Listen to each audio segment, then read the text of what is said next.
Hey, we're back again, Mossy Oak Moments Live.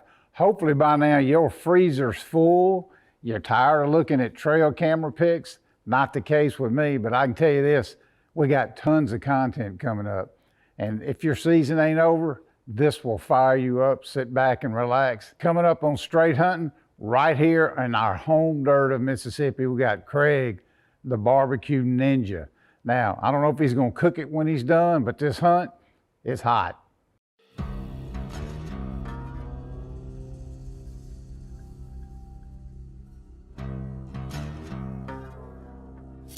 Getting a little late.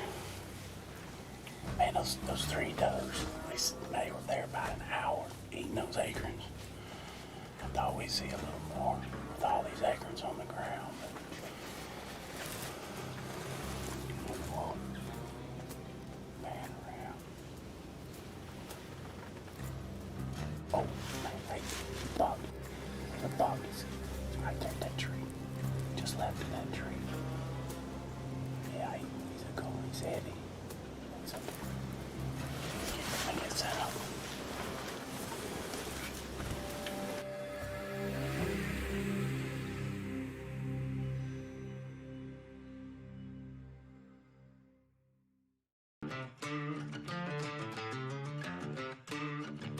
When this came around, I was actually talking with Mossy Oak, and they were establishing an online wild game meats company called GamekeepersMeats.com. And I got to talking to them, and I also have a brand called the Barbecue Ninja that I've been in professional barbecue for about 25 years now. And the excitement for the hunt, or just the excitement for the trip here at Mossy Oak, has been building it really from the day that I was invited to come over.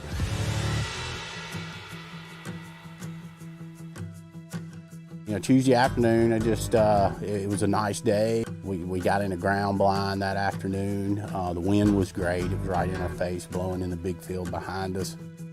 And we saw a lot of activity Tuesday afternoon. Deer were really moving, and it got later in the afternoon, and a buck came out to our right, and it just so happened that was the one spot where the blind was, where there was some brush kind of hanging over to the right. At one point, he raised his head and turned and looked towards us, and we knew he was a good shooter buck, but I just did not have an angle on him at all with the brush hanging over, and so he ended up going back up in the woods, and of course, all night Tuesday night, I had to think about that buck, and we saw a good one. Wednesday came around. We decided to go to a food plot that had a good open area right in front of us and had a good clean road down to our right. Plenty of acorns on the ground, and actually a good buck had been spotted in there that morning.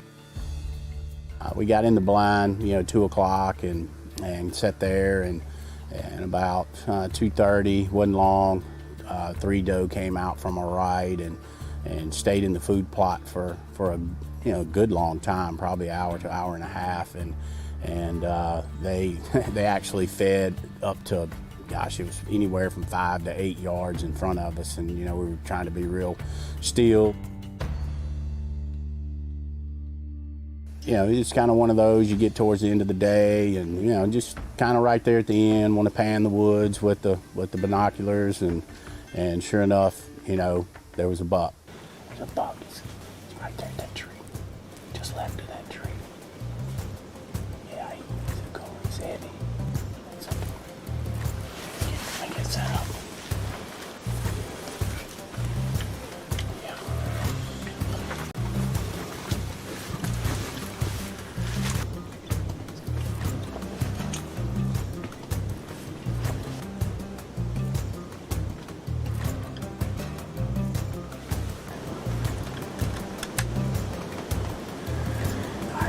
He's walking to the road. Let's shoot. No, there's a twig right there, right at the spot. I think he needs to move forward just a little bit. Matt, I got it whenever you're ready. Okay.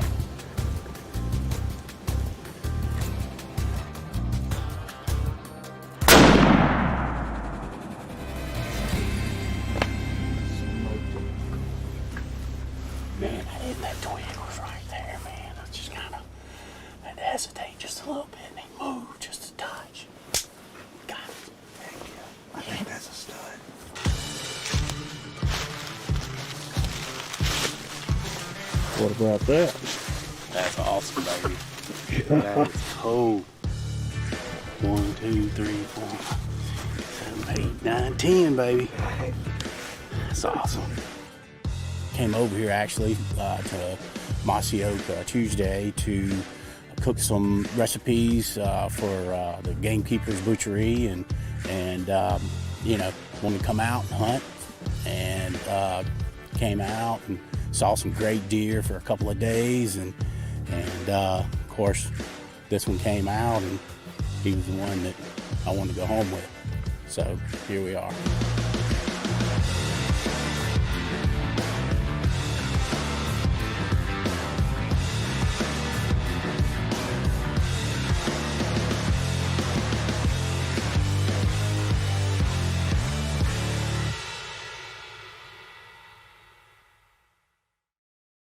At the core of all of us, there is a code, a roadmap that determines who we are.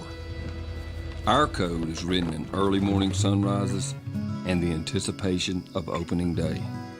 Our code is written by the moments that we experience with those we love the most. It's written by the feeling of our dirt in our hands. At Mossy Oak, our code is burned into every cell of our body. It's in our DNA. Hey, coming up, we got the Lindsay Way. You know they're in a good mood because the Atlanta Braves just won the World Series. If you follow them guys on social media, they are hardcore. Go Braves. Let's go see what the Lindsays are chasing. All right, well, I'm running late. Had to play in a golf tournament today. This celebrity golf tournament. Had a bunch of baseball players, basketball players. It was pretty cool. Met some cool people. It was fun. Didn't hit them that well. Hopefully I shoot better. Arrows tonight than I hit golf balls today. That's all. Only thing we can hope. We're gonna go over here, hunt this stand I call a 7-up sawtooth. Killed a pretty big 7-point here many moons ago. So there's been a good 10-pointer there. A couple other deer. Duncan somewhere around. I hunted him here last year. So there's some deer here. We'll see a lot of deer. I'll have to ask very nicely for Nick here to hold me off does, because we will be seeing lots of does within bow range. So if I can hold off on them, I think we've got a pretty good chance of seeing a buck and maybe killing a buck. Last night was a great opportunity. It didn't happen, but could be tonight.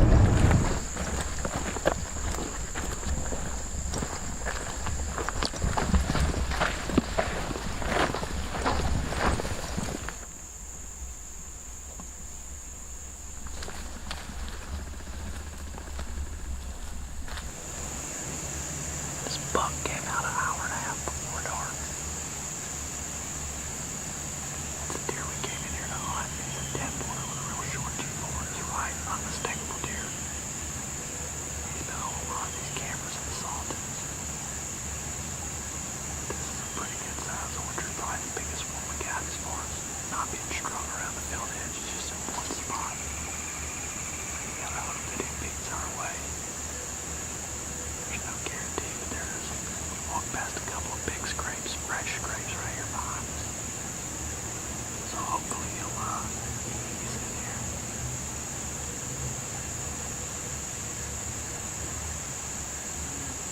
If he gets out on this edge, he probably loses a little bit of the sense of security. So. It's the first deer we see. It's crazy. We ran home about 5 does. They were blowing and everything. I figured it'd take a while to get calmed down. It wasn't long. I was running a little late today.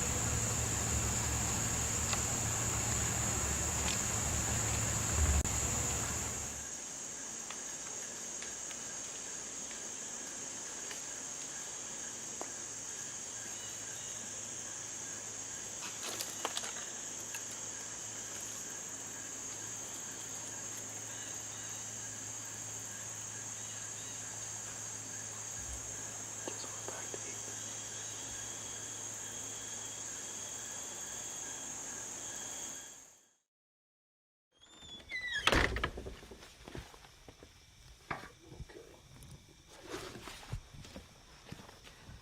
Alright, so we're gonna get out of here. We got rain coming, but hopefully it's just gonna be a little bit of a mist and maybe get them deer on their feet. Wish us luck.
pretty good morning. Saw a bunch of deer. He's moving right before this front coming in here. Not much of a front, but a little bit of rain, so maybe they were moving early. We had one get by us early, but couldn't really tell much about him because it was still hard to see. Most all of them was in range. If I could have got a better look at that deer and then wanted to take him, I could have shot him probably at 35 yards, but he come through that thick stuff and I couldn't get a good look at him, so I'm not sure what deer he was. It's supposed to rain today, hopefully. Get back at him this afternoon. That's kind of the plan right now.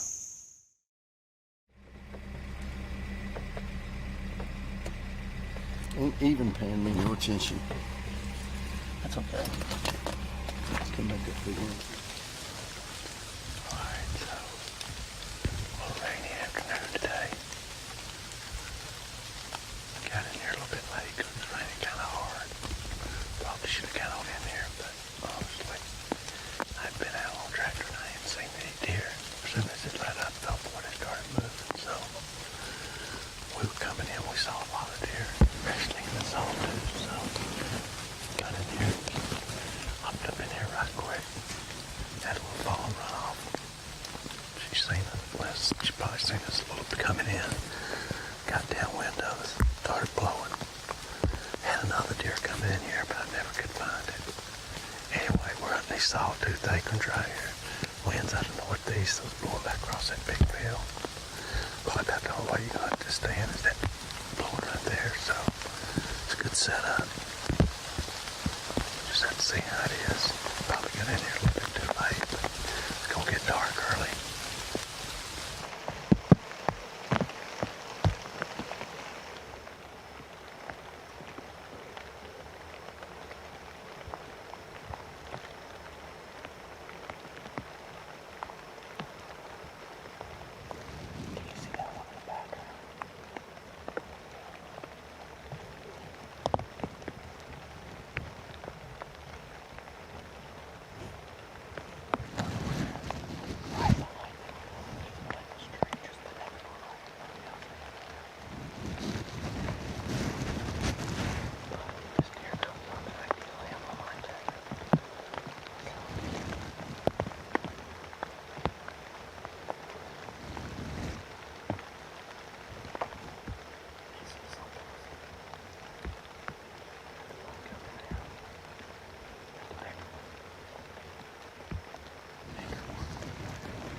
Well, we've just been able to shoot and see the last probably 10 minutes, and it's been shooting light for, gosh, probably almost 30 minutes. Just a weird time right now.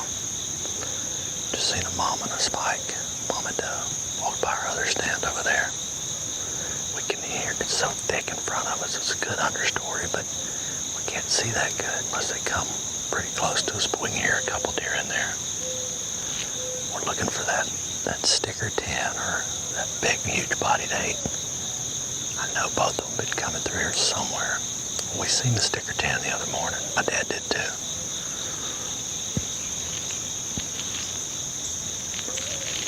Hopefully one of them will make an appearance today.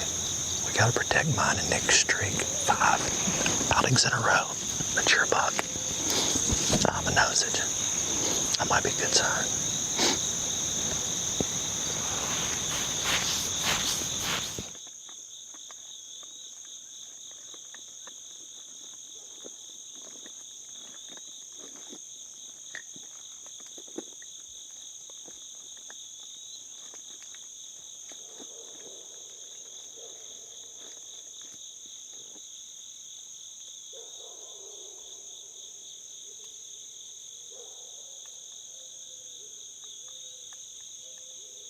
She walked about 5 yards from that other stand.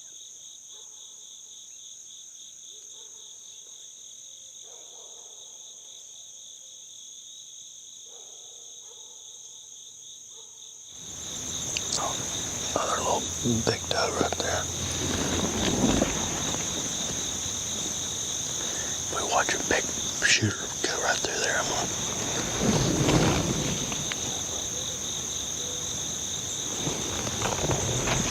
Our little sweet gum tree is died over there.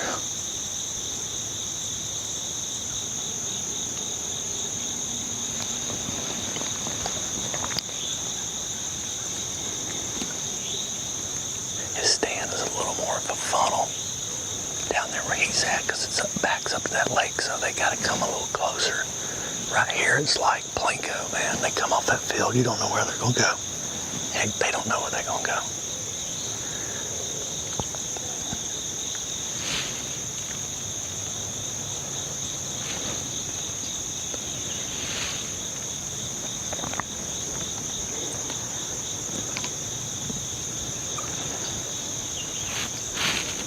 You on it?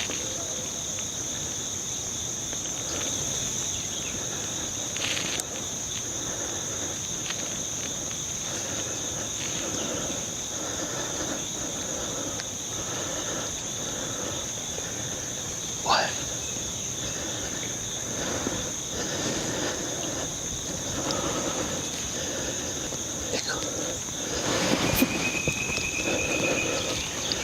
Dang it.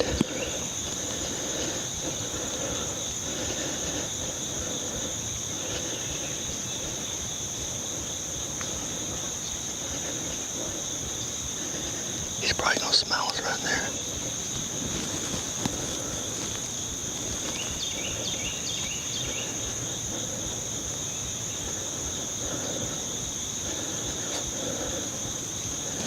Go.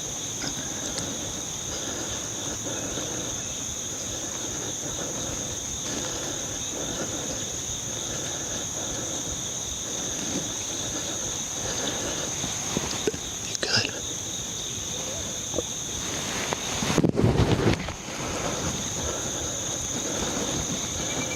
You good?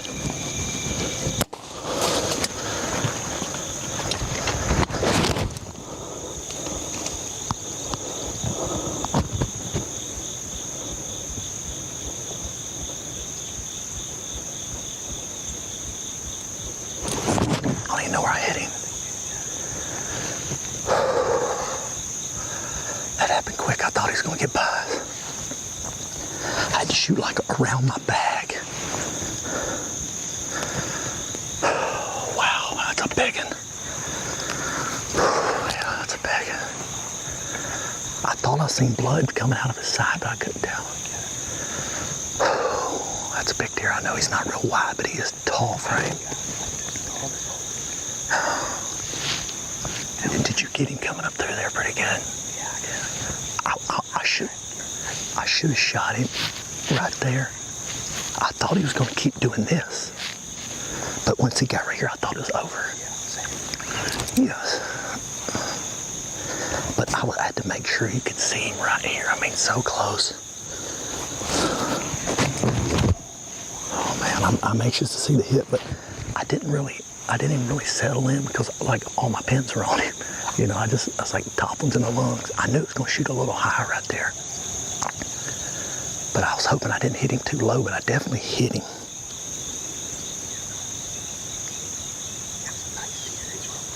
Yeah, he's tall.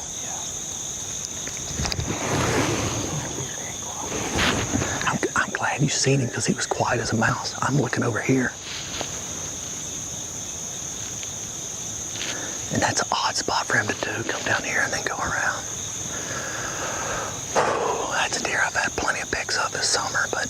You know, I'm hoping my shot good. It was so close. I had to shoot around my bag and some leaves right there.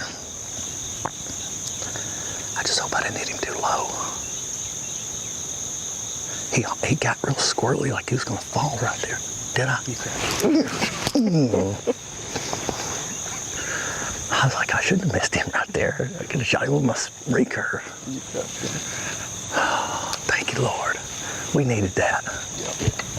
Look at him right under us. Can you see it? Yeah. Oh.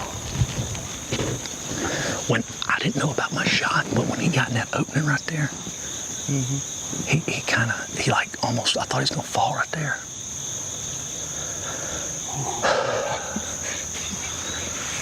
Oh, maybe you are good luck.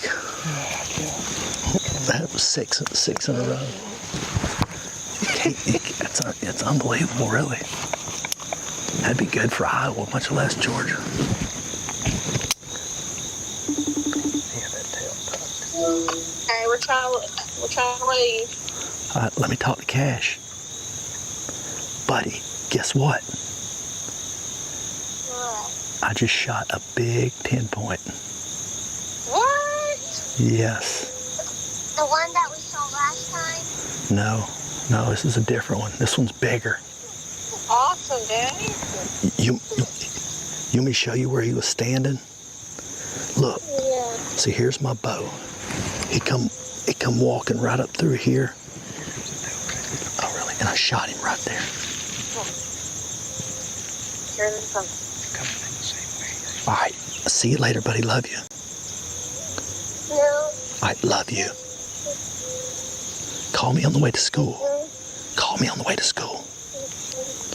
All right, bye.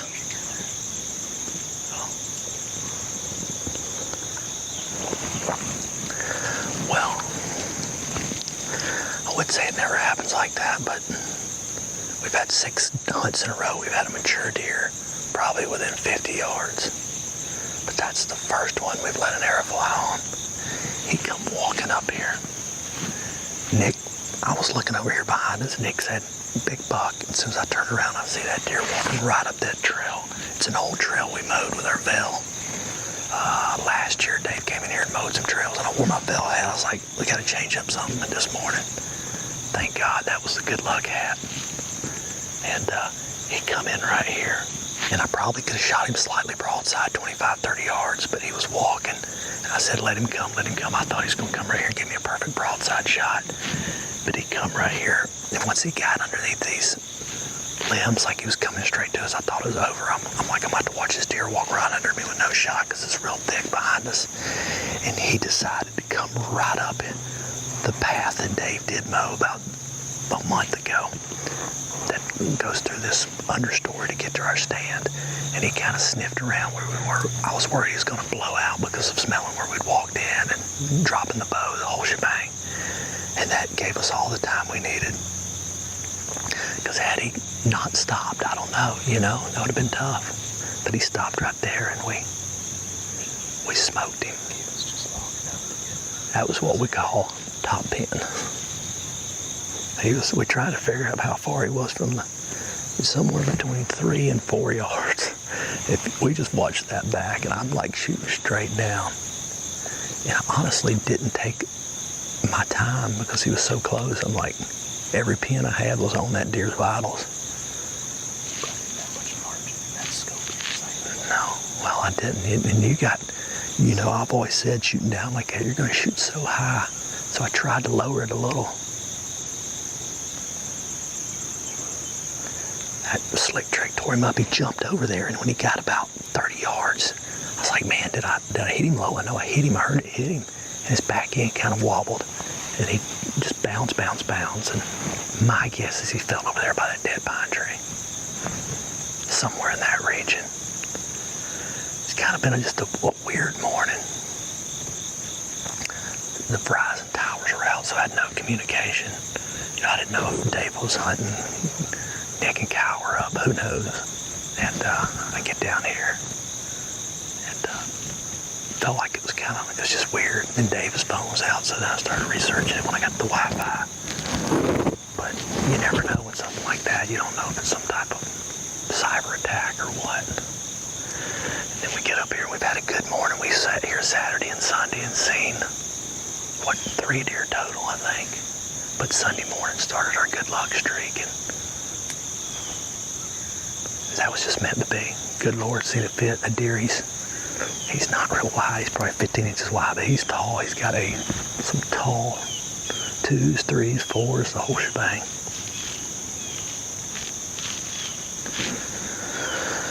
It'd be like that sometimes, and it feels good when it does. First week, we got a big buck down, a big Georgia deer.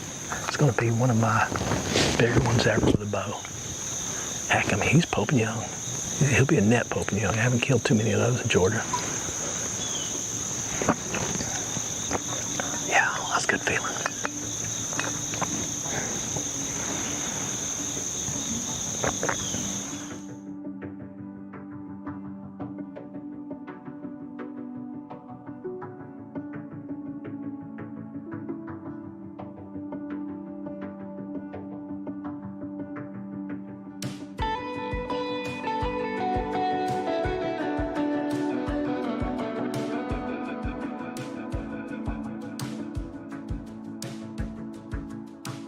I felt like he went through here, didn't he? Oh, right here.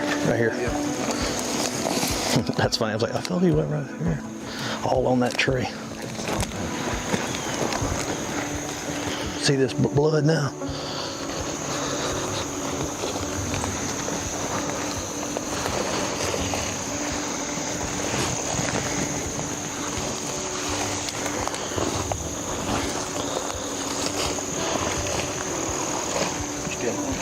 No, but I just assumed he was going down this trail.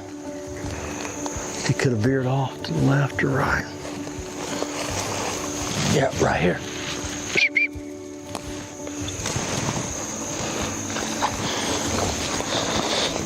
Right there, I think. Yes. Looks pretty good. Ooh, yeah. What have we here? Oh man. What have we here? Oh good gosh, look at this.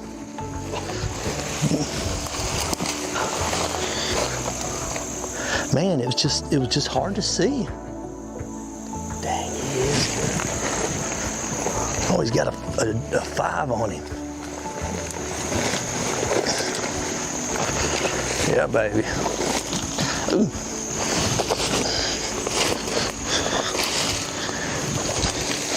Big old bodied sucker. Holy cow, his time's about touch. That's a cool deer. Oh man.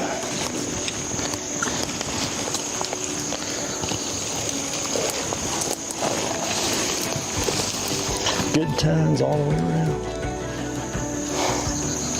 Kind of almost like a split brow. Oh man, that was a low exit. The exit was in the white. Man, he ran, what do you think, Nick? He ran about 100 yards, 120. We thought he was dead by this dead pine, and we weren't far off, 30, 40 yards. But man, it was tough to see the blood. I mean, there's so much. It's rained the last 3 days straight, on and off. And so everything's so wet, so unless that blood was hitting something green, you couldn't see it. And it was watered down then. But he was buried up in here, and that's what I told Nick. I said, you gotta stay on this blood, because he's gonna jut off in one of these thickets. He's a pretty deer. He's not, 15 inches wide, but he's gonna score good just because he's got long beams and long tines, and not even worried about score, but he's a cool deer. Beautiful deer. He's full of ticks. Well, I mean, after I shot this deer, I looked at Nick and I said, man, maybe you are good luck. We've had a really good week, and it's not like we haven't had any encounters. We've had pretty much encounter after encounter. I think we said it was 6 hunts in a row we've had an encounter with a mature deer. And that's the way I feel about this farm. We don't have any, mega giants. I mean, no Mr. Mumbles 180 type deer like last year, but we got it kind of reminds me of Illinois, just a lot of mature deer that are a lot of fun to hunt. And when they move in the daylight, it is fun.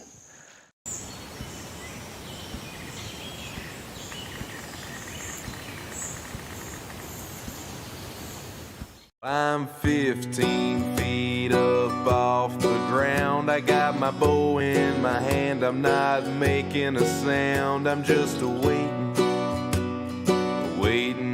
patiently. All right, boss. First timer here. Getting the Garmin set up. We're gonna put the Garmin on Chandler's bow. Take off his old sight. Get him set up You bet. for December deer hunting. Heck yeah.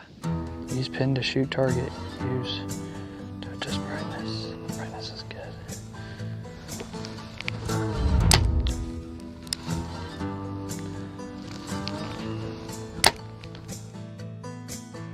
That's where I was aiming at the bee.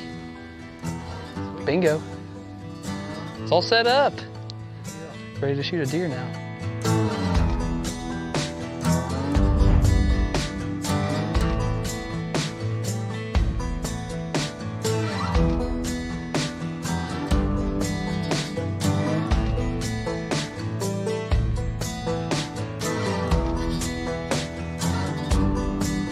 Over the years, I've been very fortunate enough to do a lot of hunting myself in front of the camera. But, you know, for once I wanted to get back to my roots and get back behind the lens. That's how HB started, with us having a drive and passion to really want to produce and film our hunts. Well, Chandler has done exactly that over the last few years. He's filmed and produced a lot of quality content. So for once, I wanted to give him the chance to try and kill a buck himself and me get back behind the lens.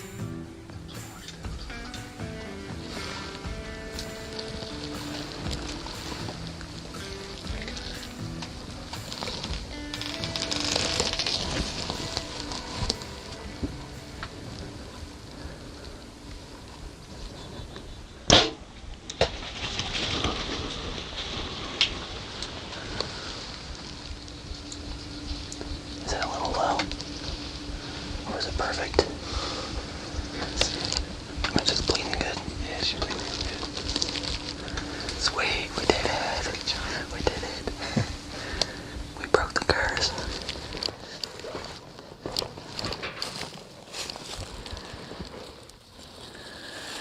Oh yeah. Here we go. And already you can see blood pouring out right here. Yeah, here's blood right here. Of course she would go in here. Ow, son of a gun. I'm bleeding.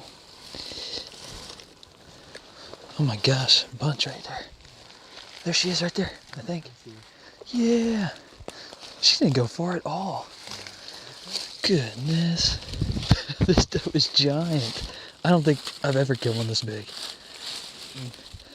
This doe came right in perfect. Closer than all the others, and heck yeah, made a great shot. She didn't go very far at all.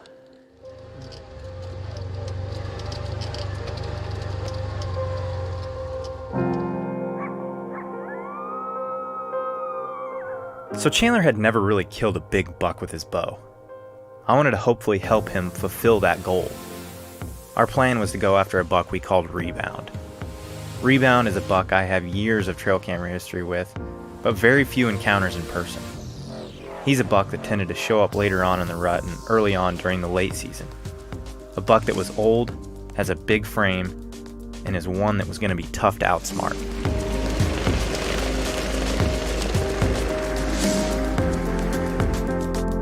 Here we go.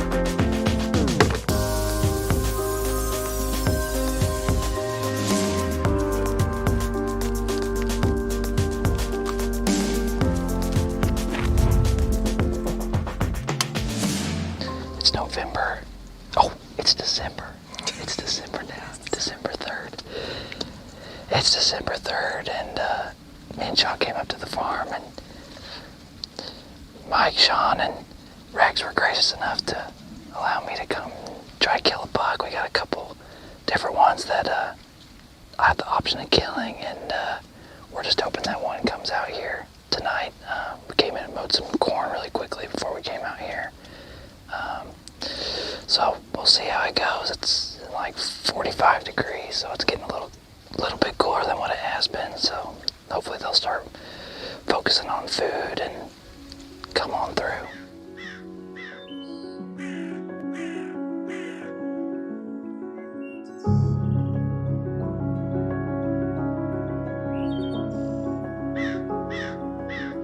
It's rebound.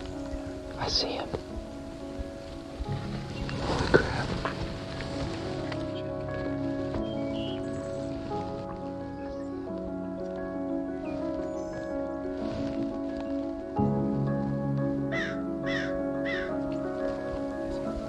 He's about to step into the field.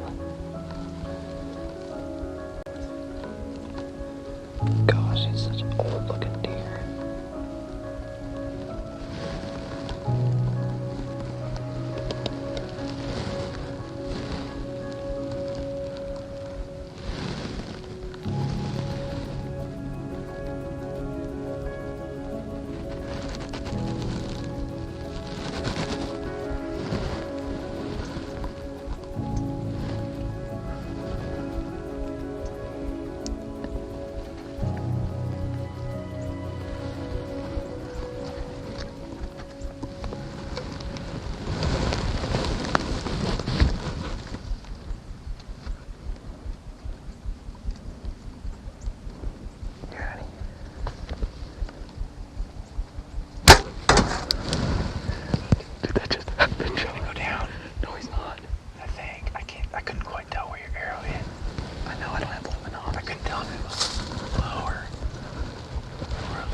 He's bleeding a lot, I think. Is he? Yeah, oh my God, he's covered in blood. Do you see him, John? Yeah, I see him. Oh my God. Is he gonna go down right there? What's going on? He's covered in blood. Is he? He's absolutely covered in blood. Is he? Yeah. Thank you, Lord. Holy cow. Oh my gosh. That's the biggest deer I've ever killed. Thank you so much. Thank you, man. Thank you.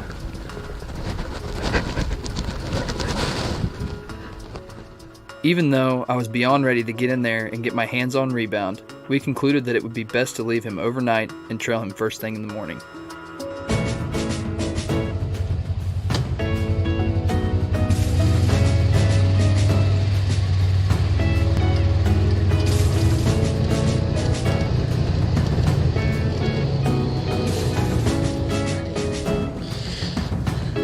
See if we can find any blood with all this frost on the ground. There it is. There's no white fletching. It's covered in blood. There's a bunch of blood. Holy cow.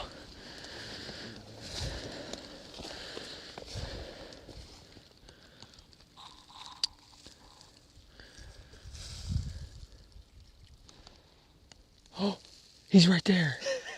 No way! Oh my gosh. I was sitting there looking for blood.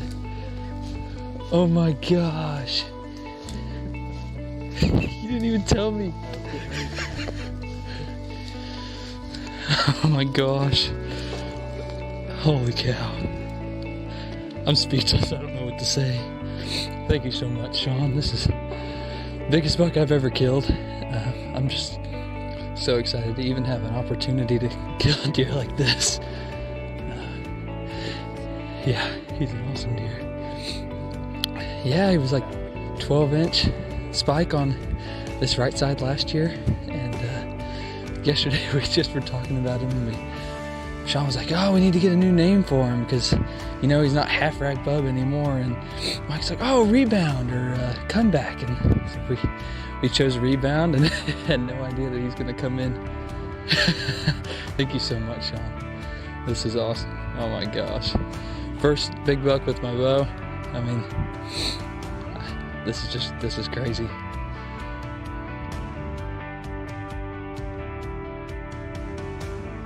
Ever since I was a kid, I've always dreamed of working for a hunting TV show. The Lord has blessed me with working with some of the best guys on the planet, and I can't thank them enough for these amazing opportunities that they have given me. The story of Rebound is one I will never forget, and I will always be so grateful to these guys for bringing me into the HB family and allowing me to switch roles and kill my biggest buck to date. Man, look at those fletchings. Look at how bird. I'm excited to go find him. I wish I could just go to sleep and it'd be morning.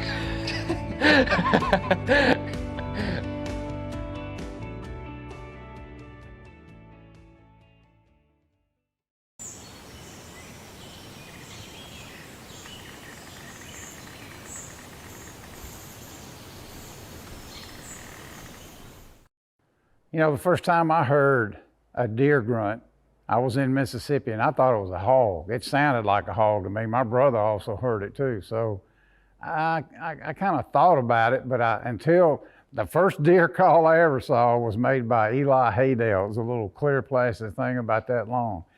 And I carried one a lot. Never had much luck down in this part of the world. But I learned that if you're not trying, you never know. I think it works better if the buck-doe ratio's kind of not as skewed as it is around here sometimes. There's way more does than bucks. That rut activity has something to do with it. Some of the coolest calling stuff I ever saw was when I was filming for Primos and we were using that fawn bleat. And those deer would literally run over you. Now that was early, even before bow season opened. But anytime you can add calling to the mix, it's gonna pay off. A lot of people don't do it down here. Rattling works better in Texas. You hear that all the time. But people that call, that know when to call and believe in it, they seem to have way more luck than anybody else. So the bottom line is I always got one with me, whether it's a little rattling sack or plastic thing or some antlers or a grunt call. And I'll try it. Passes the time. Is it always excessive? No, but neither is yelping at a turkey. Deer calling, I think it's kind of whatever you make it. This is what self-filming is all about. It is so difficult, you know, especially in the rut and you're on a trail and deer are coming through fast. Genesis 27:3. Now therefore take, I pray thee, thy weapons, thy quiver, and thy bow, and go out to the field and take me some venison. This was Isaac talking to his son Esau. Before Isaac was about to pass, he wanted to share his blessing with Esau over a meal of venison. Even as far back as the times of the Bible, venison has been important to the human race. So now, join me and my blue-collar team as we chase giant whitetails across the Midwest. Our goal is to make you a better hunter. I'm Ben Rising, and this is Whitetail Edge.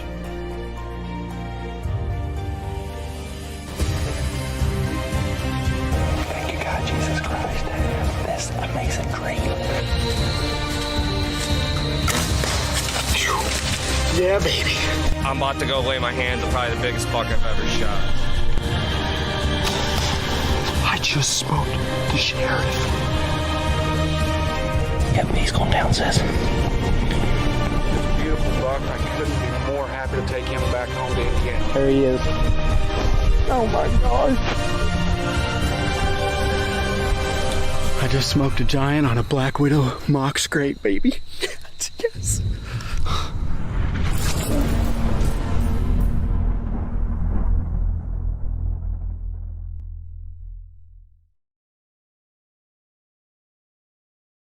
Welcome back to Whitetail Edge, episode 4 of season 6.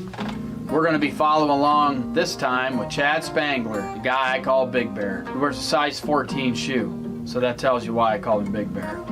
But Chad is a big, jolly guy. He's a good friend of mine, and Chad's always into deer. And he's busting his butt, and Chad has had quite a life change here in the last, year, I guess you'd say. He's moved to Iowa. So he's really excited about that. Chad's just got a lot going on in his life right now. He's got an over-the-road trucking business where he hauls hot shot loads. He's just busy. And But the one thing, he's really happy right now. All he's doing is texting me constantly about new farms that he's finding to hunt and new permission now that he's a resident of Iowa. He's just really jacked about that. And he's got some good deer on camera already. And as I'm doing these interviews, it's in early June. He's already sending me videos from the Spartan cameras of some pretty big deer. So I'm pretty excited to see what Big Bear is going to have coming in next fall for us to show you the following year here on Whitetail Edge. So last year I found a lease in Illinois that come across my desk, and I'm like, you know what? I just don't need it. I don't have the money. So I asked Chad, I said, hey, you want this lease? And he took it. But he also had a place in Kansas that he could hunt that turned out to be a really good spot for mule deer. And what's Chad got in his pocket? What a whitetail tag. October 27th, 2020. What a year to remember, huh? For all you guys out there self-filming that know the struggles. I'm glad I didn't have a camera watching me while I was getting set up. All the cuss words flying and struggles. Dropped my release. Hit my release on my bow, knocked it down, had to climb down, get back up.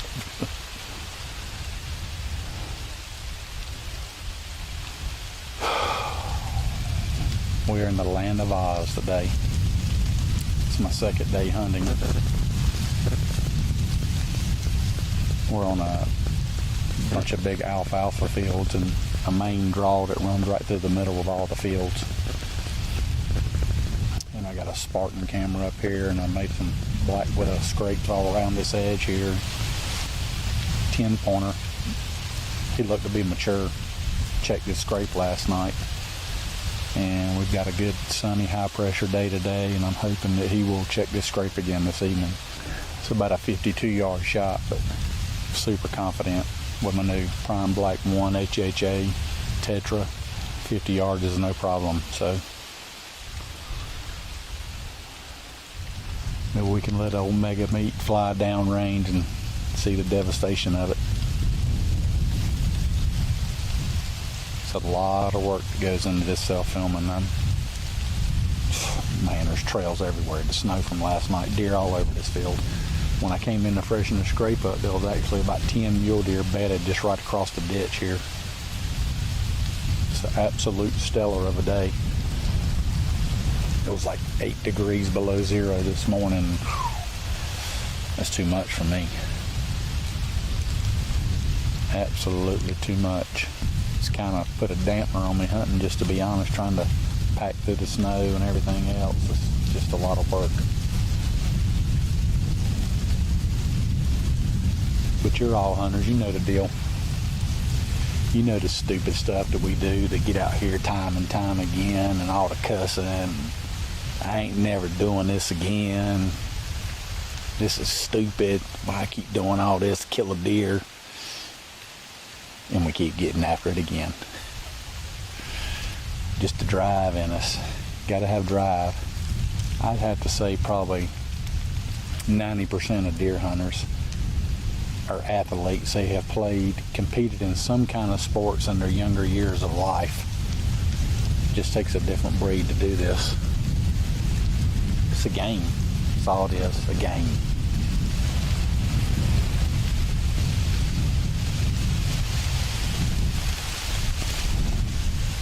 Let's keep our fingers crossed. See what happens.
So as you can see, poor Chad, he's got this giant mule deer buck just stomping all over him, and he can't do a thing about it. And isn't that how it should play out? You know, he's looking for a good whitetail to shoot, and of course, big old grayback muley comes walking in, stomping around him just like nothing, like an old dairy cow eating cud. And Chad could have waylaid him many times, and he just didn't. But he didn't have the tag, so what are you supposed to do? So now Chad's back in his truck. He's headed to Illinois to his lease, and he's got some deer rolling on his Spartan cameras, and he's going to a place that I'm pretty sure he calls it the runway, where these deer just back and forth up through here, and he's going to get his stand in the right spot, and he's going to go hunting. So here it is, November.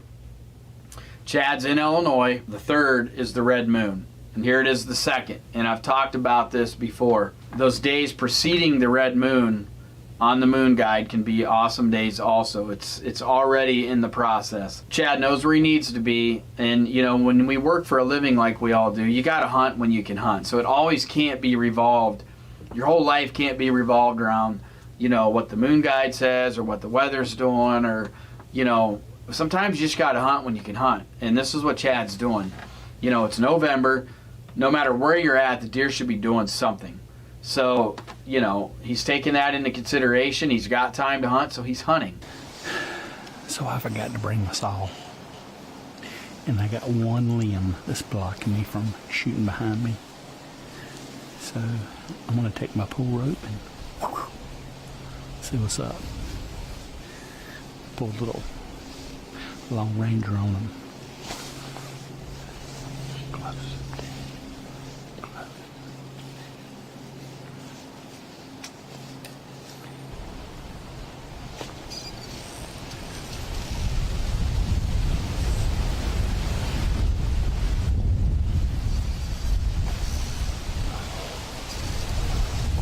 Come on, baby. Come on, let's grab it. I don't think I'm going to be able to do it. I don't think I'm quite that good. I'm not being rising good, you know what I mean?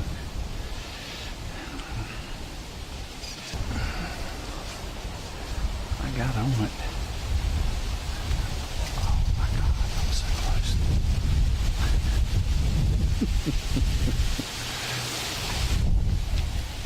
Well, I hooked it on the wrong tree limb. No. Wait, no. Just gonna have to deal with it.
well, this crazy camera microphones. I don't know. Anyways, I'm throwing this thing in the freaking trash because I could hear the static when I replay the footage. But anyways, I just shot a stud Illinois buck. And man, I'm so fired up. The camera bumped when I shot him, and he wasn't in the frame when I shot. And I got a good second angle camera. I'm hoping that it picked up on him. This is what self-filming is all about. It is so difficult, you know, especially in the rut and you're on a trail and deer are coming through fast. You know, you're not sitting on a bait pile where you can sit and video eating corn for 10 or 15 minutes. This is the real deal. And I'm not knocking those guys because I've shot deer off corn piles, but it's why I moved to the Midwest, because I want to hunt real deal whitetails and not sit over bait piles. And like I said, there's nothing wrong with that, but this is what I enjoy. This is the true challenge. You know, you come in here, you look for trails, you look for sign, no food plots or nothing. You find a good trail crossing. You hang cameras, you hang stands, and you see where the deer are moving, and you move 50, 70 yards and get closer to where the deer are moving. And then if you see them moving again, you bump, you bump, you bounce, you bounce, you get close, and you hunt these deer, and I love doing this. The sun was glaring down into my camera, and it's tough. It is tough self-filming in the rut. It's a very tough deal. You know, if I was sitting on a food plot or something, I could have. It's just a really tough deal. I'm not making excuses. I did the absolute best I can do with it. We talk about the joys of self-filming. Luckily, Chad had a second angle. Still quite didn't get the whole deer in the video. But you can see the arrow in flight. There's no funny business going on here, no remakes. It is what it is. It's real life. It's real self-filming. Sometimes it's great and sometimes it sucks. In this instance for poor Chad, just quite didn't get it on film. And you know, it's hard to let a deer walk when you only got a limited amount of time just because it's not right in front of you. Unfortunately, a guy like me, when I'm the owner of the show, I have to. I can't shoot him off film. I know Chad didn't mean to do it, and he felt horrible about it, and that's, you know, it is what it is. It's just part of it. But it's cost me more than once on some really good deer, and sometimes it's cost me a shot because I'm so busy thinking about the camera that I'm not concentrating on the kill like I need to be, like I do when I have a camera guy. My buddy Adam Hayes, every deer he kills, it's self-filmed and it's always on film. He's amazing at it. Adam's the guy that owns the Moon Guide, Team 200, but you know, I give a lot of respect to guys like that. You know, I like to self-film at times because I like to be by myself, but man, it sure does make things twice as hard, and I don't think the footage is ever as good. But again, that's just part of self-filming. You know, it's just a challenge. So here we are. I just walked in to where I shot that buck this morning. And I'm back here at the scrape, and you can see my Spartan right there, and got a big scrape that I made about a month ago with Black Widow, and had a small weight pointer come through here this morning, and then had this buck. He's a old deer. I don't know, I just got this farm and I didn't have any pictures all summer and no food plots, and just trying to get it figured out and just solely hunting on trails and draws. And it's my first morning hunting in this stand, I'm sorry. And sure enough, this old warrior come down through here. He didn't look like he was real high scoring, but definitely could tell he was a 5-year-old or older deer. So I'm gonna go back right here to where I last seen the blood at this morning. I need to be quiet.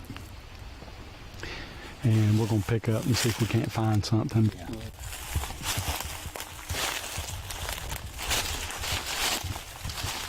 Ooh, look at that. Pouring it out.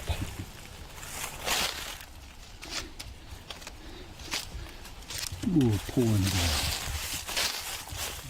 Look at this. Oh, yeah. You got to be right here. God, you're right by him.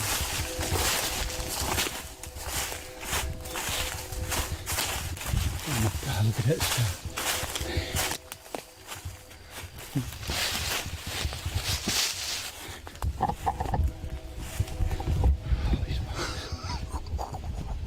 Are you freaking joking me? I've been at the truck pouting like a little baby because when I found my arrow, all it had was meat on it. And I got to thinking about it and kept visualizing it over and over, and I'm like, I know I hit him in the shoulders.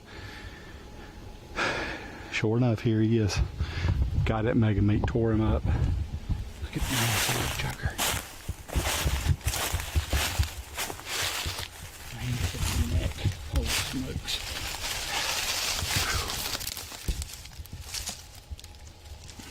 God, look at the mats. Crazy. Thank you, God, Jesus. This means so much to me.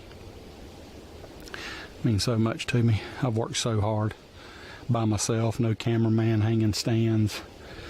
I didn't get the shot on film, but it's real deal. It's real deal trying to do this by yourself, and especially in the rut, like I said. So this is incredible. I'm so blessed to be able to take this whitetail. So blessed. We ended this hunt up today in Illinois, and I was able to catch this old big bruiser coming through the woods down this place I call the runway. All the products that we've got that came into play, from the Prime Black One, my HHA Tetra, my Black Eagle arrows, clean pass through both shoulders with my new Mega Meat broadhead. Spartan cameras for letting me know this is a good spot right here, and my stick pick for holding my Spartan camera up. We knew today was going to be a good day. November the 2nd, we had a southwest wind, which was perfect for this spot, and I just had a good feeling. This is my first time ever hunting in here, and Ben picked this place out up on the map and said, this is where you need to be. I came in here and put a camera up, and when I came and checked it, there was all kinds of bucks passing through here. And I said, man, I got to get in there first good wind.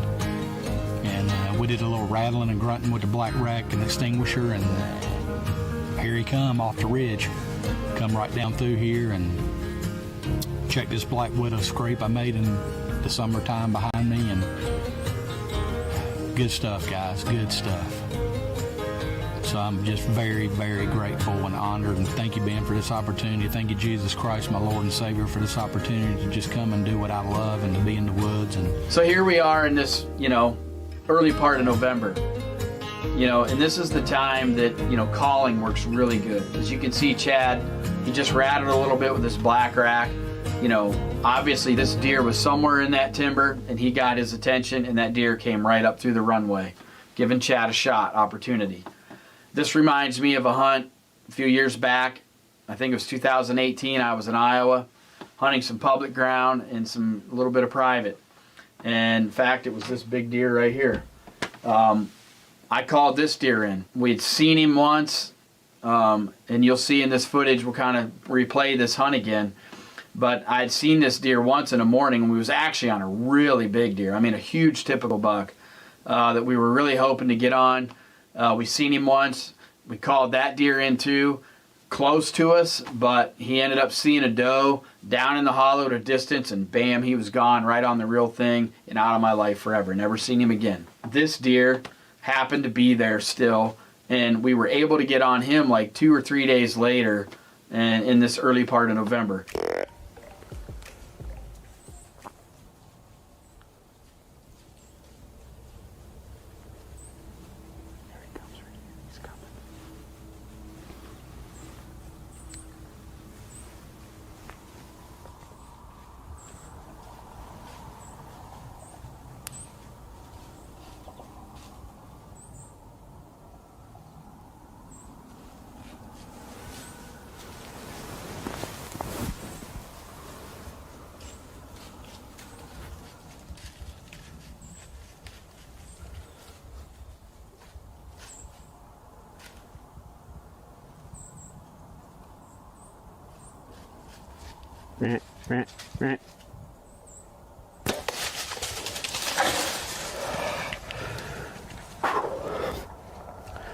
Big buck in Iowa, baby. Oh yeah. He's going to go down. So calling really works well in these early stages of November. You know, not every doe is in heat at this point. Actually, most of them are not. Some are, some aren't. It's just enough coming in, trickling in to keep these bucks really jacked up. But most of the heavy breeding seems to happen, you know, in my opinion, more around that 8th to 16th area of November. That seems to be when you see the lockdown happen. And so that early part, calling sequences work really good, you know, especially if you see a deer at a distance or whatever that's in that mood of cruising or looking for a doe. He hears a buck fight going on or he hears bucks grunting. He's thinking, hey, there's a doe over there. I'm going to go check it out. Or if he hears a doe bleat, you know, like a doe in heat bleat, he's going to come check it out. As you can see in this hunt of me in Iowa, I saw this buck at a distance working this flat. And I heard him grunt. He had a doe in front of him, but I could kind of tell that maybe that doe wasn't ready because he just wasn't right on her and she just wasn't stopping. And I thought, you know what? I'm going to give him some grunts, see if I can't pull him back to my location. And after about 5 minutes, you know, from him hearing me, he finally left that doe and he came to check out what was going on. And you can tell he's on a mission as he's coming right to me. And I'm getting my prime ready to blast a hole right through this deer. Let the deer find you. They know where the calls are coming from. So when a deer flicks his tail, back off. You know, if he's occupied with a doe or things like that, read the body language. He might give up on her if he's with other bucks, you know, different things like that. You might be able to even dupe him with, you know, a snort wheeze, a challenge call. Sometimes that will make a dominant buck bristle up. Just like my hunt in Kansas 2 years ago, where I made a long shot on a deer. I snort wheezed at him. He snort wheezed back. He ended up walking out where I got a shot.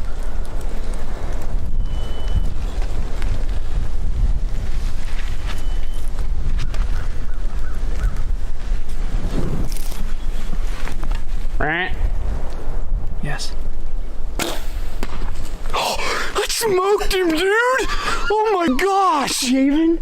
So now, you know, Chad's tagged out in Illinois. He's not going back to Kansas, doesn't sound like. He's headed to Iowa where he lives now. And he's really excited. You know, he doesn't have the best ground this year, though. You know, Chad, it's his first year living in Iowa. He's just getting his feet wet.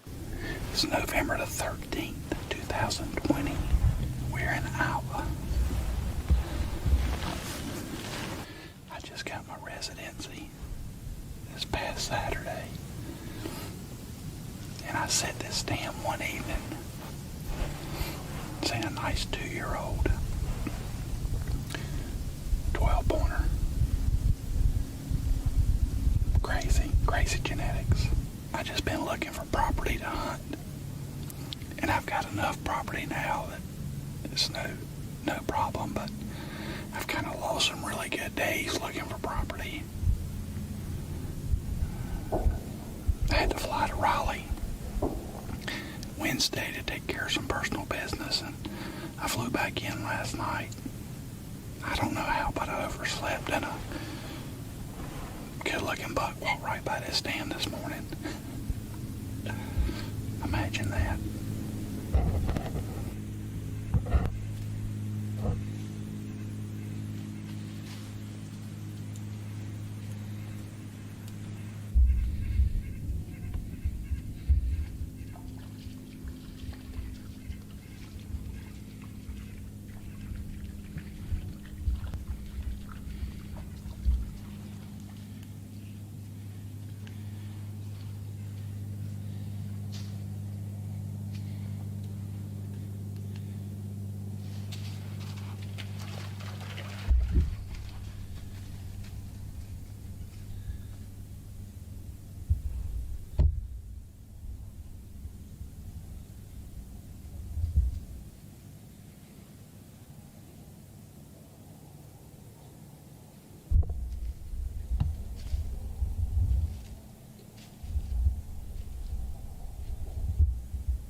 great morning. It's Thanksgiving. Seen 6 bucks this morning. One of them is a target buck, big giant 8-pointer. This is my first year on any of these farms, so.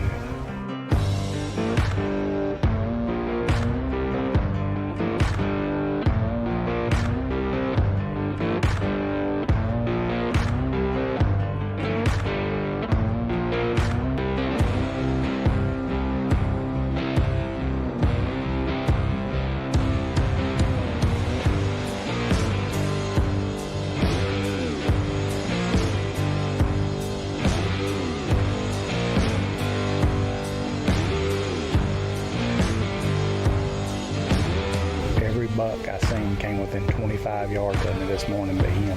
Happy Thanksgiving, guys. Keep my fingers crossed. Watch this sun start coming down. Maybe the good Lord will send old big boy right in here to us.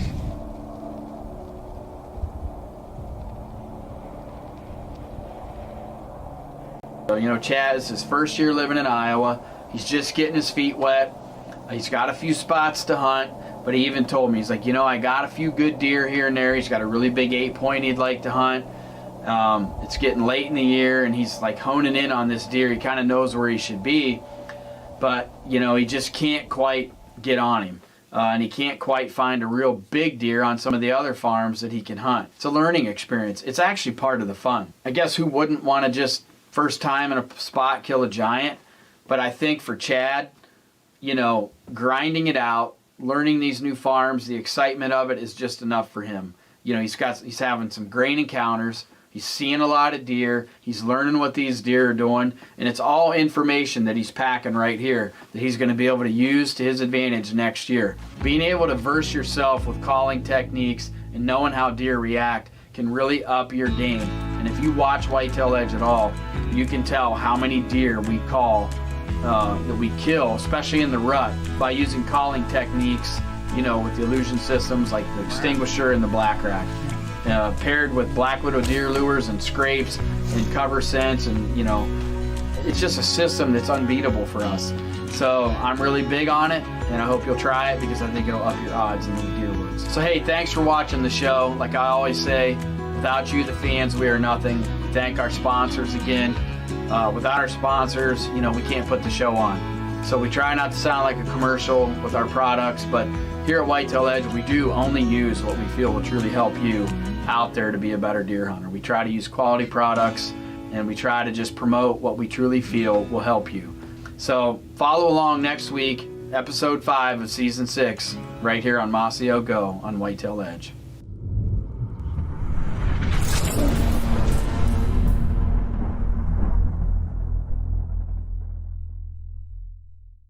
What matters to you right now? If this past year has taught us anything at all, it's that we need to redefine what matters to us. What matters to us is spending time with our people. God, we thank you for this food. And giving thanks for all that we've been given. At Mossy Oak, what matters to us is helping you get closer to nature. What matters to us is in our DNA. All right, stop what you're doing, stop the presses. We're about to visit with Malcolm Reed. This is Ingredient Wild, and he's gonna do bacon-wrapped elk medallions. I'm drooling, honey, hush your mouth. Anything wrapped in bacon, hey, enough said, but you take elk medallions, I'm recording this.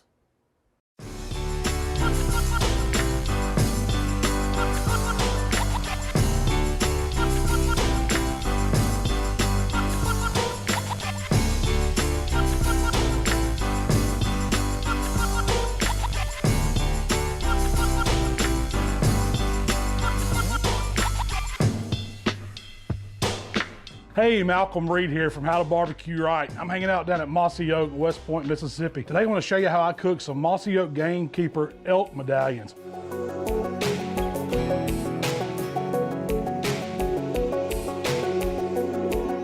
And we've got some of these beautiful thick cuts of elk. The first thing I'm gonna do to it is cut it up into some cubes, because this is gonna kind of be smaller bites. We're gonna wrap in bacon so we add some fat to it, because elk is really a lean meat. It's some of the best venison you can get. So you just wanna take a knife and cut them into bite-sized chunks, enough to wrap a half a piece of bacon around. There's no really right or wrong way to do it. We just want to kind of eyeball them. That looks about right to me. All of them are pretty close to the same size, but we're going to drop them in a marinade. And I make a wild game marinade. It's really great on any kind of wild game, especially a red meat like venison. I've got some balsamic vinegar, some soy sauce, some brown sugar. You got to flavor it up. Little red pepper flakes, garlic, salt, pepper. And to round it out, I use some olive oil. It makes a really nice marinade. You just want to mix all those ingredients up. We're going to drop the elk medallions down into a zip top bag. Then we're going to pour the marinade right over the top.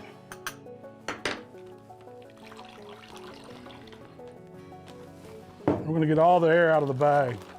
You want to just take it, work it a little bit, make sure it's all covered. You can drop this in the cooler, back in the refrigerator. It needs at least 2 hours, so it soaks up all these flavors. The balsamic, the soy, it's gonna work on there. Those dry ingredients are gonna add some flavor to it. So now we're gonna skewer up this elk meat. We're gonna wrap it in bacon first. It's been soaking for about 2 hours in the marinade we put together. There's no right or wrong way to do this. We're just taking a half a piece of bacon, looping it right around. I've got some wooden skewers that I've soaked in water so they won't burn up when we put them on the grill. We're just gonna line these skewers with the elk. It takes a few minutes to get them wrapped up, but there's absolutely nothing to it. So now we got the elk skewered. I'm just gonna hit it with a little bit of my steak seasoning. If you got a favorite steak rub right here, go right for it. I like the coarseness of it. It's kind of like a Montreal seasoning, something like that. It's got a different grind where you get whole herbs in it, big flakes of garlic and onion, of course some salt, some pepper. We're gonna get it on all sides. So just kind of rotate these skewers over. You don't have to go heavy. We got a lot of flavor in the marinade. This gives it a nice little crust on the outside. And we're gonna fire up the grill. So after 20 minutes, these Royal Oak briquettes are getting hot, and to set up a 2-zone fire, I'm just gonna keep all the hot coals to one side. It leaves me a cool zone over on the opposite end so I can slow things down if anything gets ahead of you. It's a great way to grill and to keep things off the direct heat. So the grill's good and hot. We're ready to put these elk skewers on. We're gonna start them off over in the cool zone, start bringing up the internal temperature. It's kind of like a reverse sear for them. Then we're gonna finish them off over the direct heat just to crisp up the bacon a little bit. Give them 15, 20 minutes or so, we'll come look at them. So our skewers have been going about 25 minutes. I've flipped them halfway so it kind of cooks them even. Now I've turned my grill grates over to give me a flat surface. What I wanna do is move these over and get this bacon sizzling on them. It's gonna crisp it up on that side. It's only gonna take like 2 minutes each side. These elk skewers will be done. So after about 2 minutes on each side, these elk skewers are done. You don't think they're sizzling? The bacon's crispy. So I'm serving some roasted asparagus right here on the pellet grill with these elk skewers. All I did was trim and rinse a bunch of asparagus, toss it in a little olive oil, season it with some of my TX seasoning. We're gonna squeeze a little bit of lemon over it to finish it off. You gotta have a little bit of greens to go with all this good red meat. Asparagus is a good choice. Now y'all know I've got to try some of this elk. We're serving it up camp style here on the board at the kitchen table. It's the only way to eat when you're at deer camp. Let's dig in. Perfect medium rare. Time to ring the dinner bell. We'll see y'all next time. That's good stuff.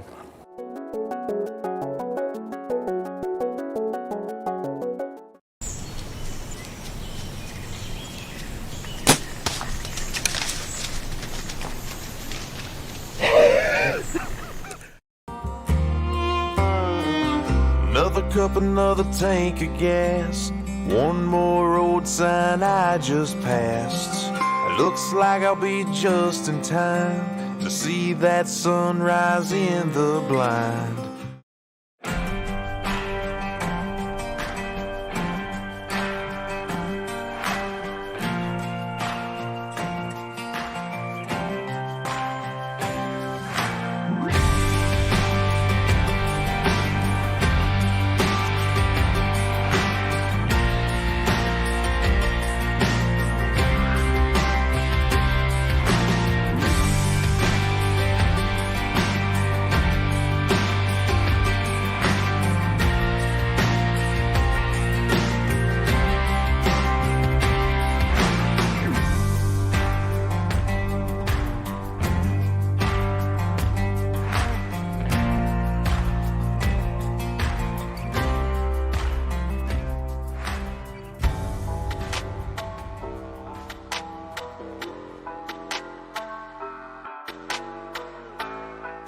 So Natalie's been pretty successful over the years deer hunting, and she's turned into quite the sharpshooter. But what we wanted to do is I wanted to make sure this year that she started to understand exactly a little bit more of the finer details of being a hunter.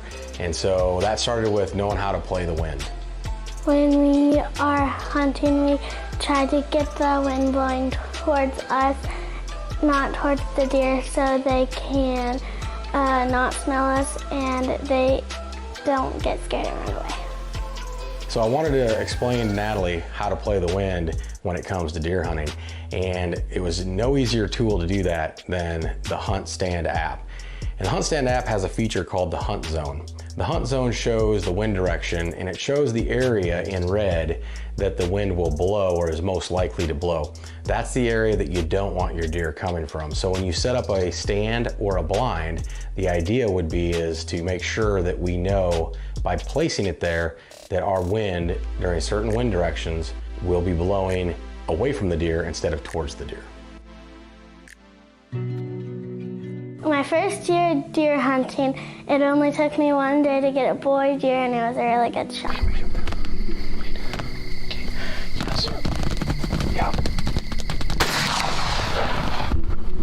That was a big deer. Did I get it? I have no idea. I have no idea.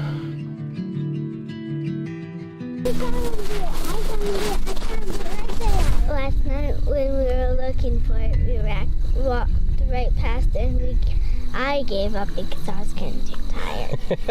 And I said, let's go look at the video a few times.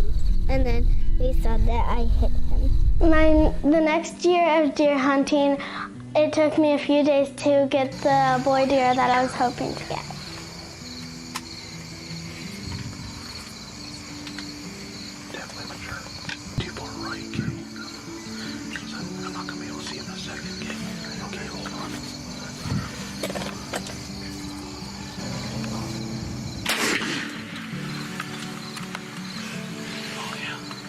Center punched him.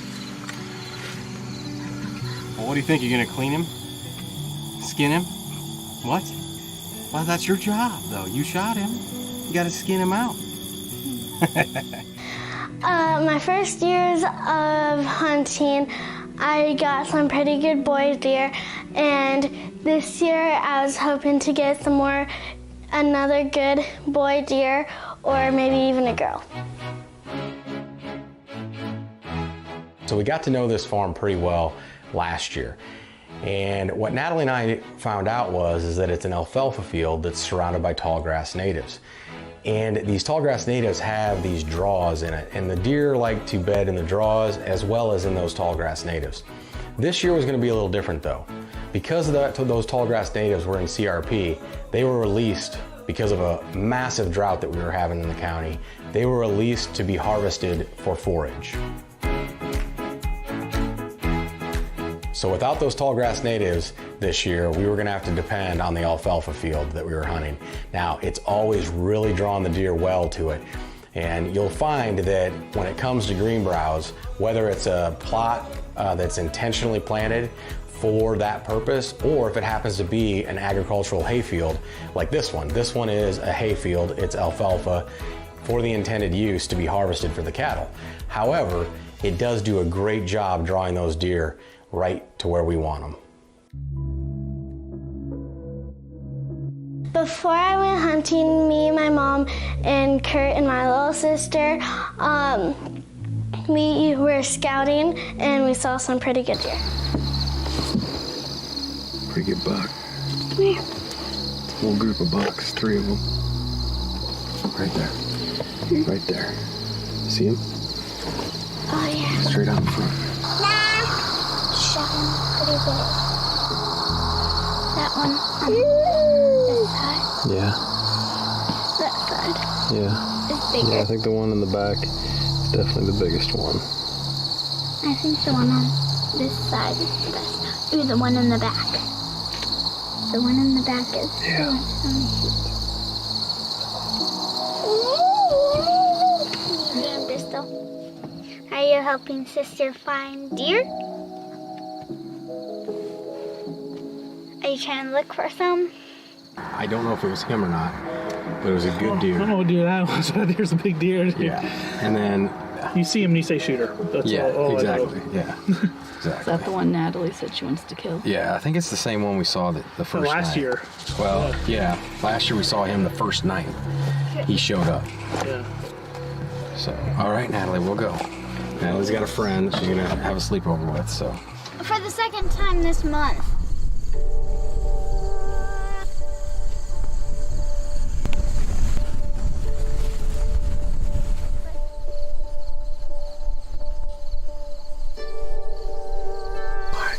We're actually hunting a field that Natalie shot her buck on last year. Natalie's all set, sighted in at what were you were shooting at 100. We're an inch high, or inch low, and at 50, we're about right on. So if they cooperate, Natalie's gonna get a crack at one. We'll just don't know which one it is yet. so on the first hunt of the year, we're sitting there and we start to have a few does and small bucks filtering in. And Natalie started to ask whether or not she could maybe shoot one of the does. And I said, well, it's only the first night. Let's go ahead and let's wait and see what happens and wait just a little while longer. We saw some girl deer and we were gonna wait a little bit and see what else came out before it got too dark. And then a boy deer came in.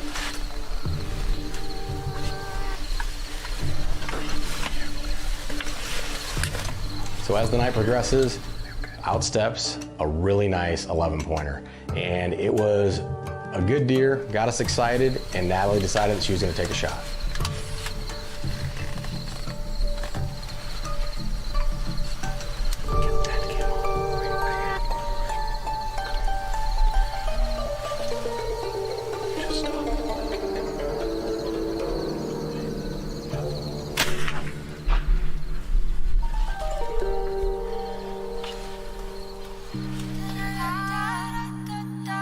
After I missed, we waited a few days to go back out and hunt again.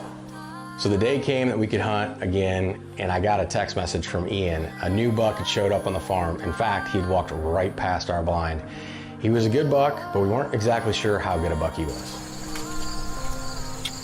Natalie, you ready? Getting all up in your face today. All up in your face. All up in your face. Tripping to the night, I'm all in. Drifting in your tide.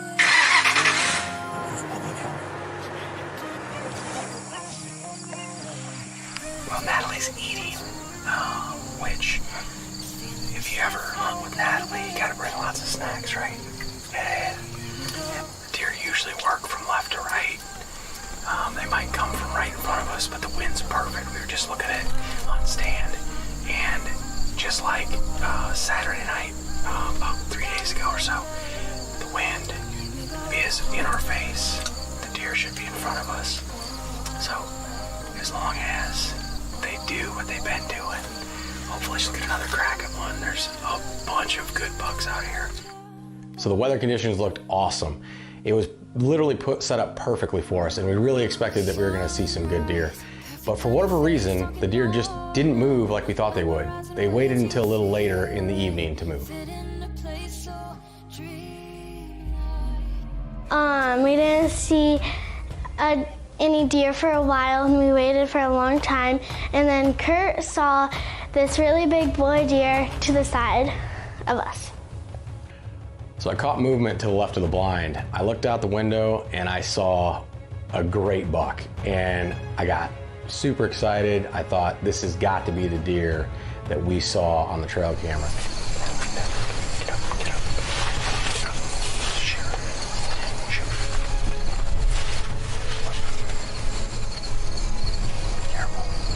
So Natalie started to get in position, and we started to get the kind of blind switched around because he was going to come from our left to our right, right in front of us.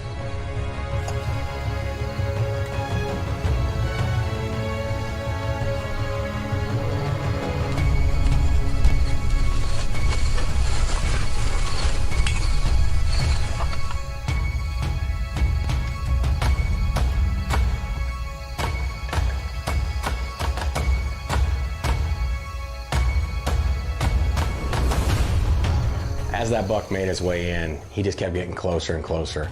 And there is nothing more beautiful than watching a large whitetail just graze there, unaware that we were there in the blind. And we were able to really observe him kind of just in his natural, habitat. There was lots of other small bucks around us. Matter of fact, we had 2 smaller bucks sparring, and it was just fun.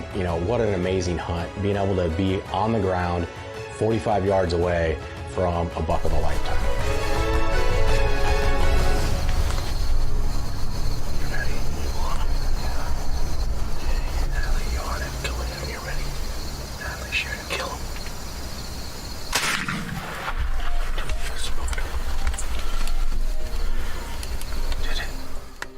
I made a really good shot, and the deer started running, but he didn't make it out of the field. Natalie, as she's accustomed to doing, made a fantastic shot, and this deer didn't make it out of the field. But we decided to back out and get some lighting equipment so that we made sure that we could do this deer justice. I got a deer. You did? Yeah. What'd you get? A really, really big boy one. Oh, cool. So as we're walking up to this deer, he just keeps getting bigger and bigger and bigger. And until I put my hands on him and Natalie really got down there next to him, I did not realize. I mean, we knew he was a good deer. We knew it was the biggest deer Natalie had ever killed, but I didn't realize it was gonna be bigger than any deer I had ever killed or even had an opportunity to kill. The fact that, I had been outdone by my stepdaughter, I was on cloud 9. I wouldn't have had it any other way. It was absolutely an amazing experience, and I couldn't have been happier for her. Look what you did. Oh my goodness. Oh my goodness, look at the mass on that dude. It's so big it kind of looks fake. Natalie, That's cool. look at that. I bet you none of the boys in your class have ever shot a deer like this. Matter of fact, I've never shot a deer like this. When I walked up to my deer, I couldn't believe how big he was because he was bigger than any of the deer Kurt shot. So it's just been an amazing experience getting to watch Natalie grow up, and take on hunting, trying to really focus on just having fun and, not putting too much pressure on ourselves, and look at what happened. She kills a giant, like something that, grown men only wish and dream about. And kind of the cool thing about it is that, I just eventually want her to grow to love the sport like I do, but even if she doesn't, that's okay. But if she does and she wants to hunt on her own, I want to be able to equip her with the tools that she can go out and she can be successful on her own. She doesn't necessarily need me to guide the way. Good. Mine's the biggest in the house. Is it? Yeah. Oh, you gonna take it to taxidermist? Yeah. Yeah. This coming deer season, I'm excited to try to get a girl deer.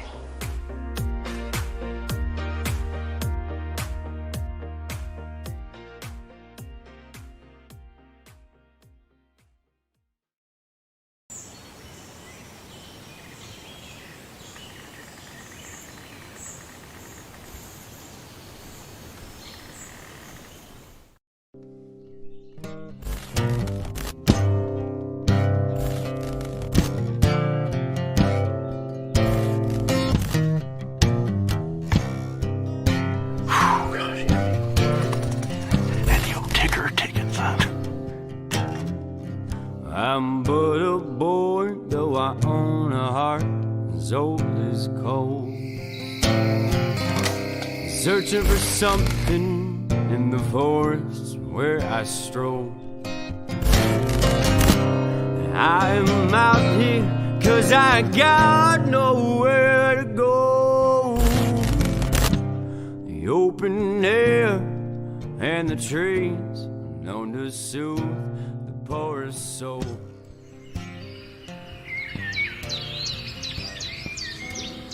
The 2021 deer season is finally upon us, and what better place to start than Kansas? Me, Mark Porter, and Patrick Paysinger, all three got drawn for Kansas this year. I got a bow tag, Mark and Porter got muzzleloader tags.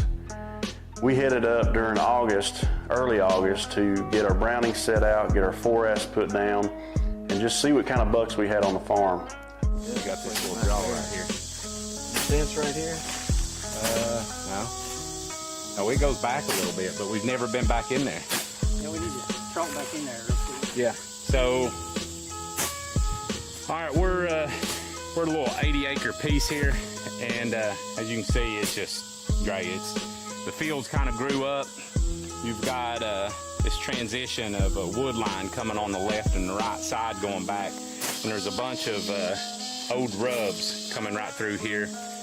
And then for Kansas, right up to my right, which would be south, there's a pretty good block of woods for around here. So this definitely holds some deer during the rut. We're not for sure about early season. Last year there's a bunch of horses in here.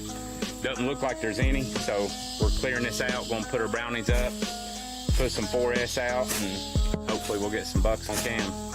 Little did we know we would get the most pictures we ever have this early in Kansas.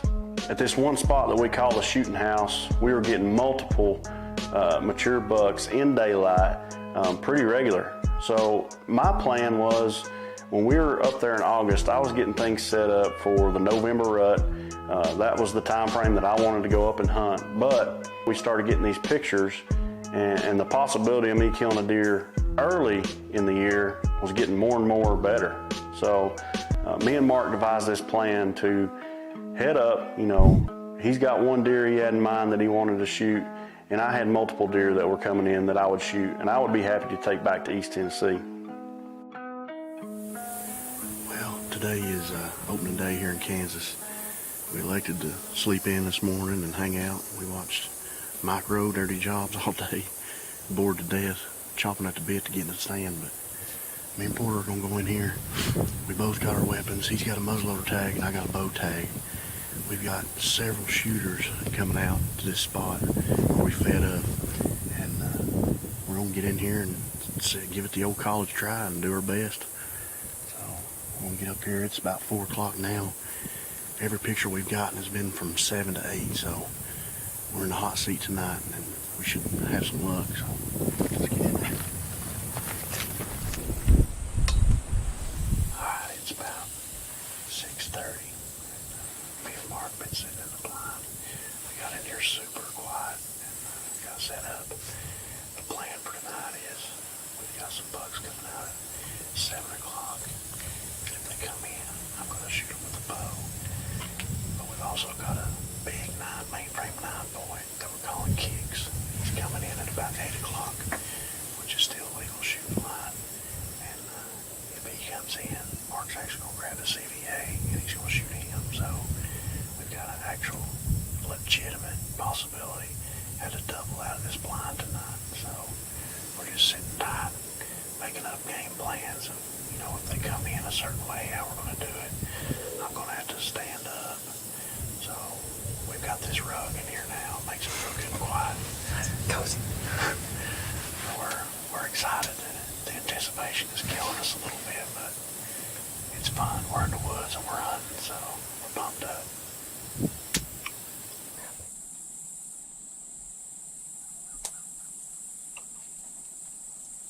Deer. Maybe 10 right there. Same. No, it's,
toast.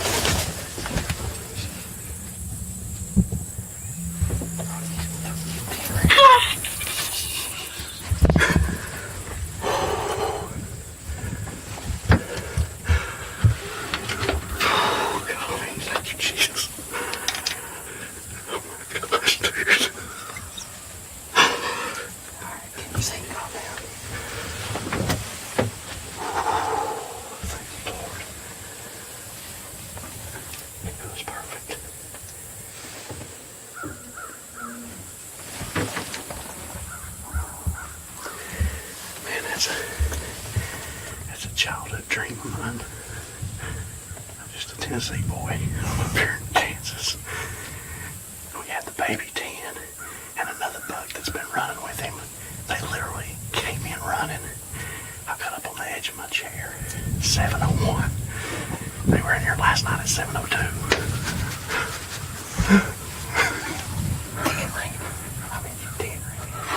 I put her right in front of that shoulder because he was quartered to me. I think he's toast. Oh, I know he's toast. I love you, dude. Oh, thank you, Jesus. Oh, there comes the big nine. Oh, you're kidding me. Where? Right down the path. Is that the big nine? No, but that's a different bug, dude. Did you get that GoPro on? Yeah.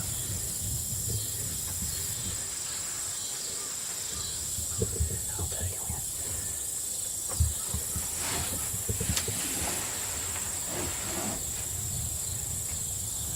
Just wait a minute. I am. You sure? Dude, that's a stud.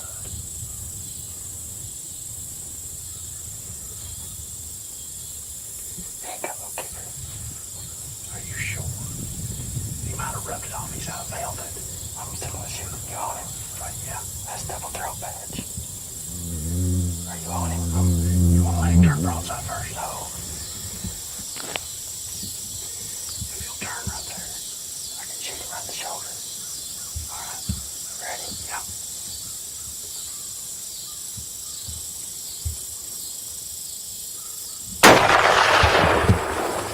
Got him. Got him. He's going down. Going down. Going down. He's going down. I'm freaking out on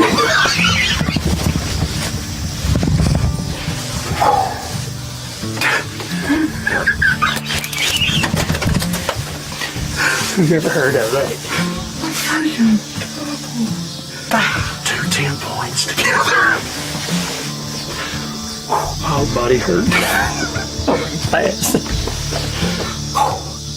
So, that buck's still out there.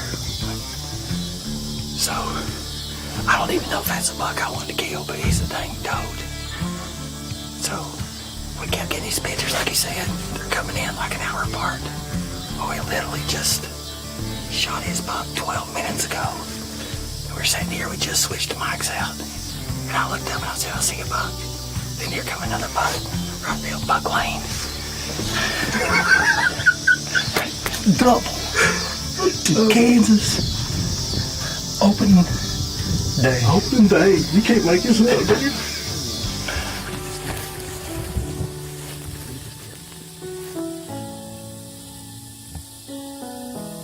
He literally walks in 50 or 60 yards of the buck.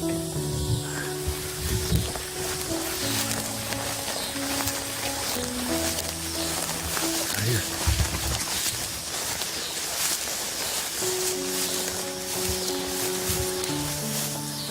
It's kicked. Yeah. It's kicked. It's kicked.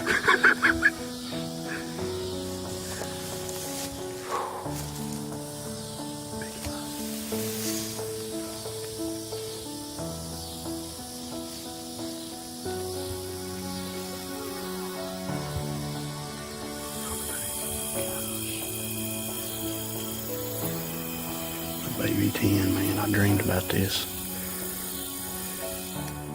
even though this hunt was one of the coolest that I'd ever experienced in my life, I felt even more blessed to be a part of something with one of my best friends, Mark Porter. See, while we were there, we had a few days of downtime, and it just so happened that two of his best friends happened to be in town, about an hour and a half away. And what they were in town for was to set a headstone for their mother and for their wife. Logan Clark and Bob Clark made a headstone for Tiffany Clark, who just passed away with cancer last year. See, they drove 24 hours from Florida, where they've moved to Kansas to set this headstone. So me and Mark drove up to be a part of that. Now, what I saw when we got there was something that I've probably never experienced before. Logan and Bob have been through so much in their life, between Bob and Tiffany losing two of their children to terminal illnesses, and now Bob losing his wife. The love that they showed was just unconditional. But what I noticed was, Bob and Logan both taking pride in polishing that headstone. They wanted to make sure it was perfect. And that reminded me of something. We might be rough concrete today, but when God is done with us, we are smooth as granite and we are polished. But just know that God takes us all. Even though you're rough as concrete, or you might have a pothole here and there, that's nothing God can't patch. So take it to Him, love on Him, He'll take care of you.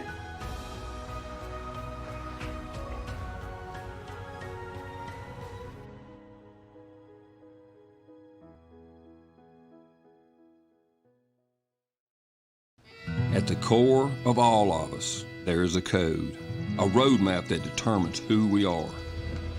Our code is written in early morning sunrises and the anticipation of opening day. Our code is written by the moments that we experience with those we love the most. It's written by the feeling of our dirt in our hands. At Mossy Oak, our code is burned into every cell of our body. It's in our DNA. All right, coming up, we got some Mossy Oak classics. And when I say classics, I don't use that term lightly. This is Mr. Fox, and he was accompanied that day by Bob Dixon, God rest his soul. Them two hunted together.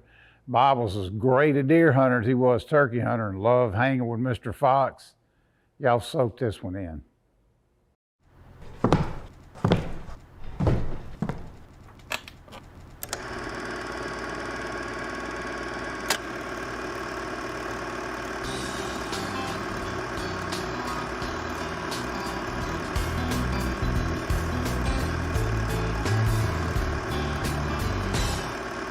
There'll just be a deer for every one of those footprints, we'll be in good shape. Each one of the deer got 4 little foot. Yeah.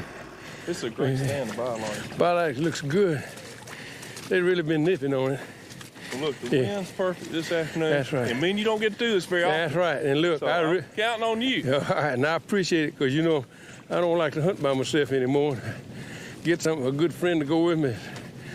It means a whole lot. Well, I can tell you, there's nobody I'd rather go with, and I love it when that hunt phone rings. All right. I think you'll be perfect. Well, I'm going to ease over here and get in the shooting house. All right. And you go on down there on the creek. And if I shoot, say a little prayer for me, because I need all the help I can get. All right. See what I can look at here.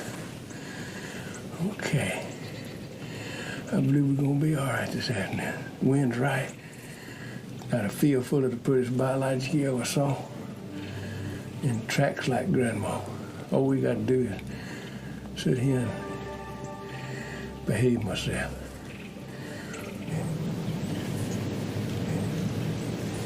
There's a little old yelling coming in there.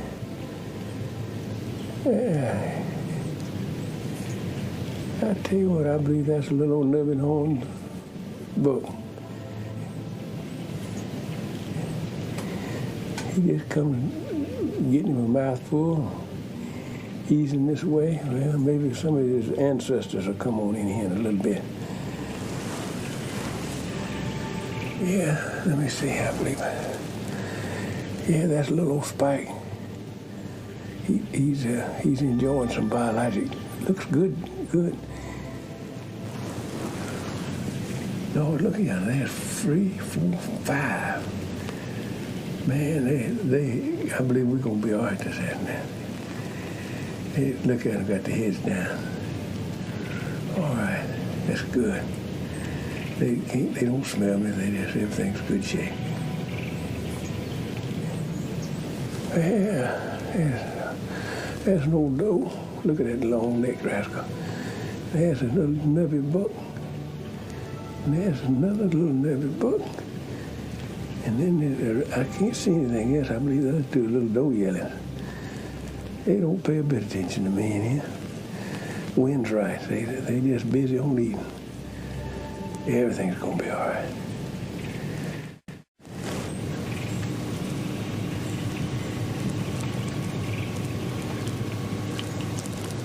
I tell you one thing. If that little bitty button-on buck don't quit, he's gonna get in the shooting house with me. He's just coming on. He hears something. Oh, yeah, I see what he heard. They're coming through that water. All right. I need to get myself in pretty good shape here. I believe he's a shooter, sure enough. Yeah. Oh, still, Papa Fox. All right, big boy. You a shooter. I ain't have to worry about that. I'm gonna watch you here. Come out that water. All right. You better stop if I'm gonna shoot you. Uh-oh, he's looking down this way. I believe I better take him if I'm gonna get him. All right, I'm gonna take him.